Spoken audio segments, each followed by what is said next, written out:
Hello friends, आप लोगों का मेरे चैनल होम केमिस्ट्री क्लासेस पर स्वागत है। आज बात करने वाले हैं वैलेंस बॉन्ड थ्योरी के बारे में। देखिए, जो वैलेंस बॉन्ड थ्योरी होता है उनको पढ़ने से पहले अगर इसकी डिस्कवरी के बारे में पढ़े तो इस तरह से है। वैलेंस बॉन्ड थ्योरी को सबसे पहले हिटलर और लंदन है उन्होंने 1927 में जो कि प्रतिपादित किया था। उसके बाद 1931 में जो पॉलिंग और स्टीलर है उन्होंने इस सिद्धांत का विकसित किया था। इसलिए 1931 और 33 के बीच में इस वैलेंस बॉन्ड थ्योरी को एक आधुनिक नाम दिया था। बात करते हैं इनकी थ्योरी की मेन पॉइंट की।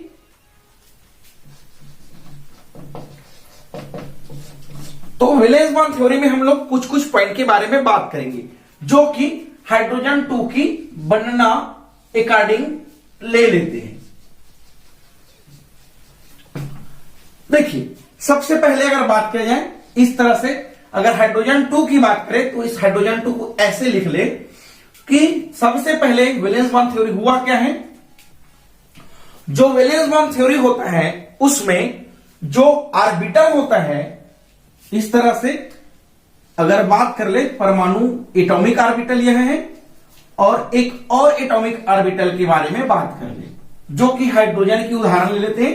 तो यहां पर हाइड्रोजन नंबर फर्स्ट और इसे हाइड्रोजन नंबर सेकेंड ले ले, जो कि आपस में जुड़ता है। उस कंडीशन में हाइड्रोजन 2 बना लेते हैं, जिसे इस तरह से लिखा जा सकता है। एटॉमिक ऑर्बिटल मिलकर जो कि मॉलिक्यूलर ऑर्बिटल बना लेता है। तो देखिए, सबसे पहले होता इस तरह से है कि जो वैलेंस बॉन्ड थ्योरी के अकॉर्डिंग फर्स्ट पॉइंट, जो एटॉमिक ऑर्बिटल होता है या परमाणु कक्षक होता है, वह एटॉमिक ऑर्बिटल अपनी जो पहचान है उसे बनाए रखता है। देखिए एग्जांपल, हाइड्रोजन इस तरह से हाइड्रोजन 1 हाइड्रोजन 2 दोनों आपस में जुड़ता है, हाइड्रोजन बना लेता है। तो इसमें क्या है, एक हाइड्रोजन एटम दूसरा हाइड्रोजन एटम, इस पर जो कि इलेक्ट्रॉन इस तरह से है, और जब आपस में जब जुड़ा है इन्होंने, तब उस कंडीशन में जो कि मॉलिक्यूलर ऑर्बिटल बना लिए और इनके इलेक्ट्रॉन इस जगह से यहां पास आ गए।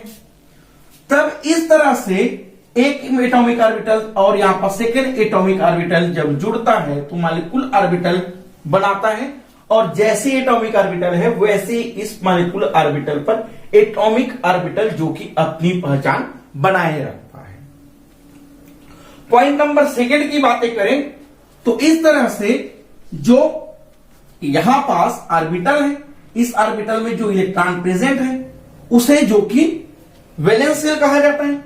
एग्जांपल, वैलेंस शेल को इस तरह से बोल सकते हैं कि अगर इसको 288 ऐसा लिखे तो ये सब चीजें क्या है, वैलेंस शेल है।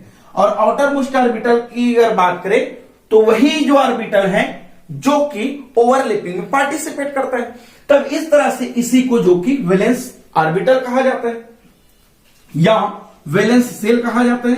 तो इस तरह से पहले वैलेंस शेल के लिख ले, valence shell.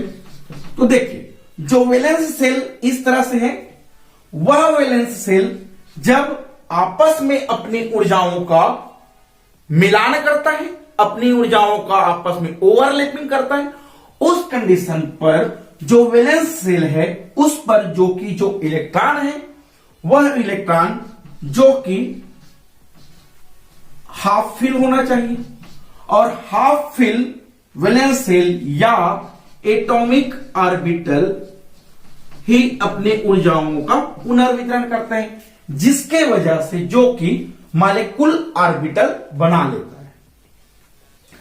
Third number point इसकी बात कर ले तो इस तरह से बोल ले कि जो वैलेंस शेल पर जो इलेक्ट्रॉन हाफ फिल होता है वह इलेक्ट्रॉन जो कि उसकी स्पिन होता है या उसकी जो चक्रण होता है वह जो कि विपरीत दिशा पर होना चाहिए, और इस तरह से एक हाइड्रोजन की अगर इस यहां पर चक्रण की बात करें तो क्लॉकवाइज से, और सेकेंड चक्रण की बात करें तो एंटी क्लॉकवाइज से। जब दोनों आपस में ओवरलैपिंग किया तब उस कंडीशन में यहां पास इसकी इलेक्ट्रॉन जो कि उदासीन बन जाता है। तो फोर्थ नंबर पॉइंट को इसे इस तरह से लिख सकते हैं कि जो हाफ फिल जो एटॉमिक ऑर्बिटल है,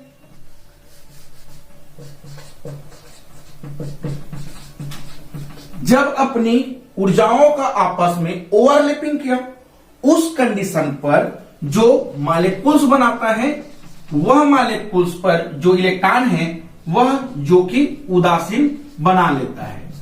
उदासीन बनाने का मतलब वह जो कि फुलफिल उस पर जो इलेक्ट्रॉन है वह हो जाता है, यानी कि यहां पर जो इलेक्ट्रॉन है वह पेयर फॉर्म पर हो जाता है।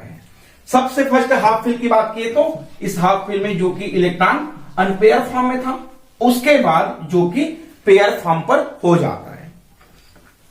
नेक्स्ट पॉइंट की बात करें इस तरह से कि जो वैलेंस ऑर्बिटल है, ऐसे लिख लें इनको, फिफ्थ नंबर पॉइंट, जो आपस में इलेक्ट्रॉन या ओवरलैपिंग किया है यहां पास वैलेंस शेल का ऑर्बिटल, उन्होंने जब ओवरलैपिंग किया उस कंडीशन पर उसकी जो ओवरलैपिंग है वह उसकी जो कि बंध की प्रबलता डिसाइड करता है। तो बंध की प्रबलता इस तरह से होता है कि ओवरलैपिंग जितना अच्छा होगा उसकी जो बंध की प्रबलता है वह भी उसका अच्छा होगा। इस तरह से अगर बात कर ले ओवरलैपिंग में एक और पॉइंट की बात कर ले, 6 नंबर पॉइंट, जो ओवरलैपिंग होगा उस ओवरलैपिंग में जो समान एटॉमिक ऑर्बिटल जिनकी ऊर्जाएं सेम है, तब उस कंडीशन में उसकी जो प्रबलता है वह बहुत ही अधिक होगा। इसे इस तरह से बताया जा सकता है, एस ऑर्बिटल और एस ऑर्बिटल जब अपनी ऊर्जाओं का आपस में ओवरलैपिंग करता है, या फिर एस और पी ऑर्बिटल की बातें हो, या फिर यहां पास जो कि पी ऑर्बिटल की बातें हो, तब इस कंडीशन में इनकी प्रबलता इस तरह से होता है।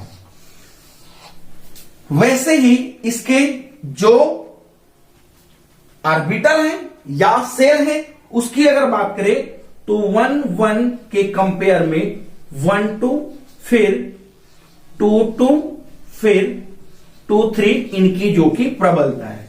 अब यह जो कि वैलेंस सेल होता है, और वैलेंस सेल की बात कर ले तो इस तरह से बताया जा सकता है, जैसे कि इसे लिखा जाता है 2-8-3 या 2-8-8 लिख ले। तो इस कंडीशन में अगर इसे 1 ले ले, इसे 2 ले ले, इसे 3 ले ले, तब क्या होता है जो 1-2-3, तो यहां पास 1-1 जो ऑर्बिटल है वह ज्यादा प्रबल होगा, क्योंकि जो 1-1 वाले ऑर्बिटल है उसमें इस तरह से जो न्यूक्लियस है उससे जो इलेक्ट्रॉन है वह पास में है, तब उस कंडीशन में अपनी ऊर्जाओं का जो कि ओवरलैपिंग अच्छे से करेगा, तब इसकी प्रबलता 1-1 का अधिक होता है। इनकी बात कर ले तो न्यूक्लियस से जो आउटर मोस्ट ऑर्बिटल है उनकी थोड़ी दूरी बढ़ गए, इसकी बात कर ले तो इसकी और दूरियां बढ़ गए, तब उसकी प्रबलता जो कि कम होते जाता है।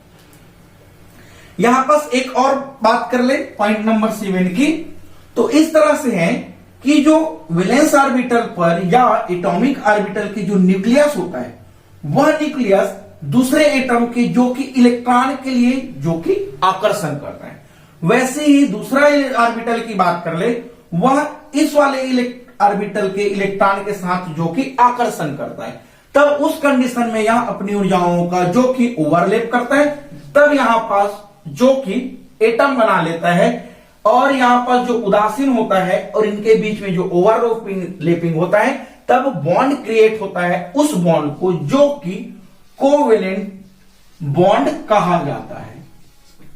तो इस तरह से जो कि वैलेंस बॉन्ड थ्योरी को समझाया जा सकता है, और वैलेंस बॉन्ड थ्योरी को जब पढ़ेंगे तब इस वैलेंस बॉन्ड थ्योरी में इसके साथ साथ hybridisation, overlapping linear combination atomic orbital, valence shell, electron pair repulsion theory जैसे कॉन्सेप्ट को पढ़ेंगे।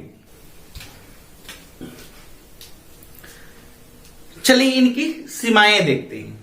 तो सीमाएं इस तरह से देखेंगे कि जो वैलेंस बॉन्ड थ्योरी है उन्होंने जो कि कोऑर्डिनेशन बॉन्ड के बारे में कोई एक्सप्लेन नहीं दिया है, क्योंकि कोऑर्डिनेशन बॉन्ड में मेटल के साथ लिगेंड अटैच होता है, लेकिन वैलेंस बॉन्ड थ्योरी में इन्होंने ऐसा एक्सप्लेनेशन अभी तक नहीं दिया है।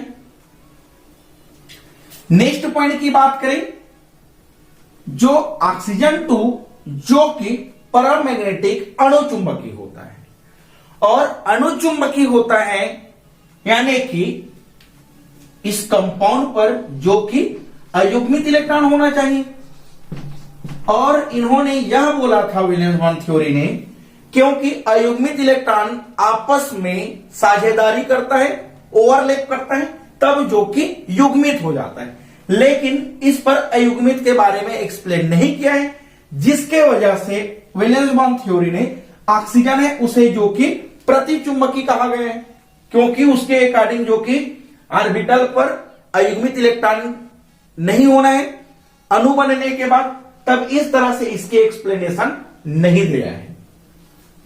थर्ड नंबर पॉइंट की बात करें, जो वैलेंस बॉन्ड थ्योरी है उनकी लिमिटेशन यह भी है कि इन्होंने हाइड्रोजन 2+ आयन को नहीं समझाया है, क्योंकि अगर हाइड्रोजन 2+ आयन की बात करें तो इस पर जो कि नंबर ऑफ इलेक्ट्रॉन सिर्फ और सिर्फ एक ही होगा, क्योंकि यहां से एक इलेक्ट्रॉन डोनेट हो गए हैं।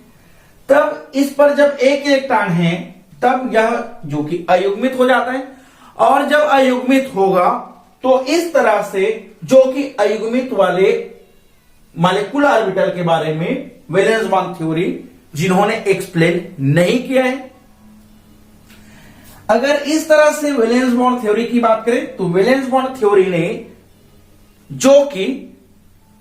जो कोवेलेंट बॉन्ड बनता है उसकी एक्सप्लेनेशन दिया है। उसके अकॉर्डिंग अगर आयनिक कैरेक्टर ऑफ एटम के बारे में बात कर ले तो इन्होंने कोई एक्सप्लेनेशन नहीं दिया है। उसके साथ साथ कोवेलेंट बॉन्ड तो बनता है, लेकिन वह कोवेलेंट बॉन्ड कितने प्रतिशत बनता है उनको नहीं बता पाया है। इन्होंने रेजोनेंस के बारे में एक्सप्लेनेशन ही नहीं किया था।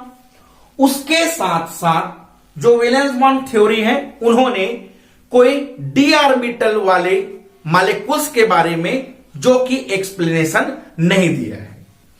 तो चलिए आगे जो कि हम लोग पढ़ेंगे overlapping, linear combination atomic orbital, hybridisation, valence shell, electron pair repulsion theory के बारे में, जो कि वैलेंस बॉन्ड थ्योरी का ही जो कि टॉपिक होता है। तो चलिए मिलते हैं नेक्स्ट वीडियो के साथ। Thank you.